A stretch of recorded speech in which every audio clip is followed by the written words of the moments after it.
Hello and welcome to Plus Sports Special on Plus TV Africa. It's Saturday, so of course the stories on here are extra special. I am your host, Mikhail Tinubu. Welcome on the show. Now, I am joined on the line by Gbenga Gboyega this morning to discuss all of the relevant sports stories that we have for you. Gbenga, good morning. A pleasant morning to you, Mikhail. It's nice to be here. Thank you for joining us. I was thinking the other day about great nicknames. Certain players, certain strikers especially have some of the very best, catchiest nicknames. I remember El Nino. I don't know if you remember what player that was. El Nino? Yes. Yeah, that name sounds familiar by time. Fernando Torres, the ultimate striker of his day. He was a killer. Oh, yeah, that's his full name. Yeah. Nemanja Vidic could testify to just how terrible and terrifying striker Torres was for Liverpool. Another striker, also for Liverpool, that had a great nickname, El Pistolero. Remember that one? Yes, I do. Luis Suarez, always a killer. And in 2 seasons, I believe, back-to-back, he scored half-pitch goals against Norwich. I don't think Norwich will ever forget that particular part of their history. But it dawns on me that we should ask ourselves, who's the very best striker in world football right now? And I think the number one name that comes to mind is Erling Haaland. He might not be the complete package that most strikers, most managers expect their top strikers to be these days. Certainly the likes of Karim Benzema comes to mind in terms of an all-round action-capable striker that can drop deep, contribute to build up play and still get up front and be on the end of the final ball to score.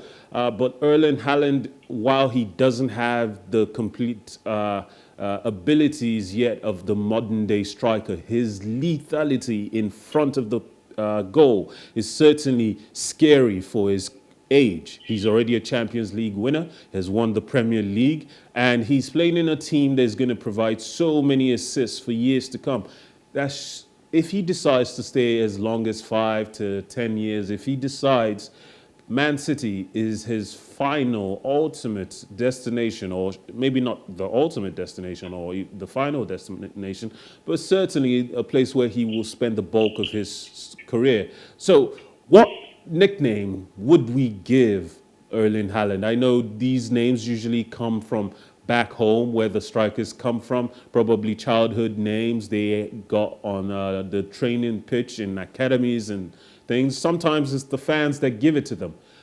But as of yet, Erling Haaland doesn't have a striker's nickname. What would we give to him, Gbenga? Do you know? So we're talking about Erling Haaland, right? Yes.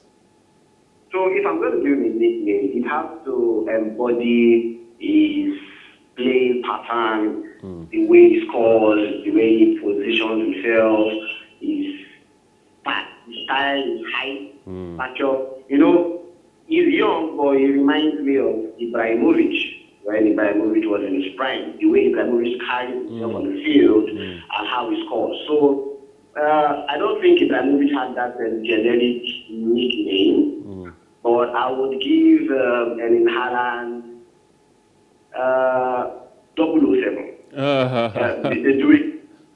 So the reason is he has that James Bond.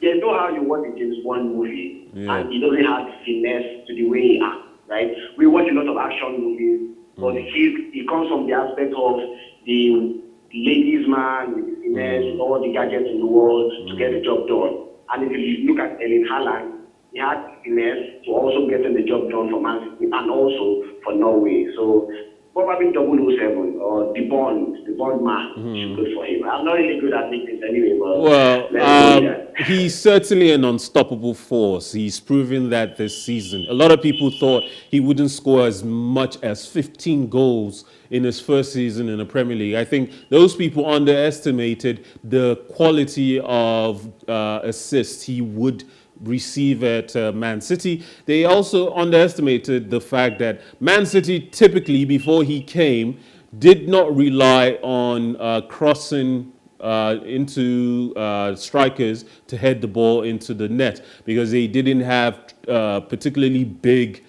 strikers or forward players who could do that. So the ball usually came in on the ground. Certainly Sterling scored a lot of goals like that for them. And now Grealish is in that team and he's scoring his versions of goals. But Erling Haaland is proving himself to be capable of not only scoring on the ground, but scoring in the air, giving extra dimension to the Man City attack and forward line. I think as an unstoppable force and the fact that he's proven himself to be a killer in front of the goal, it's certainly the James Bond moniker is certainly appropriate, a spy who never stops coming. I would Yeah. find it difficult as well to find him a name, especially since he's not Spanish or Brazilian or Portuguese, doesn't have any, whatever nicknames we would give to him, wouldn't have any of those Iberian sounds to it. Not in the way that El Nino and El Pistolero do. But I think whatever we do give him, it will probably have something to do with the Viking in him. Of course. Whatever nickname we give him, it wouldn't reduce or magnify what we already know about Erling Haaland. I mean, what he does for club is the same thing he does for country. He has 21 goals in 23 international appearances for Norway, and that's one of the rarest numbers you see from any striker in the world. My director, Right? my director is saying that we should call him Thor. I suppose if we do, his left foot would be named Mjolnir, his famous hammer. Yeah, we could call him Thor, but you know, in relation to Thor, Thor cannot function without a hammer, right? He has to have the hammer in his hand to wreak havoc. For Haaland, every part of Haaland's body is his hammer, if you want to put it that way. So Haaland will be more of the Luke Cage than a Thor. Well, the Vikings were known for being pillagers. Whatever we call him, we can certainly remember that when he's standing in front of a goalpost, he's a pillager of goals, a pillager of defenses. Now, let's move on.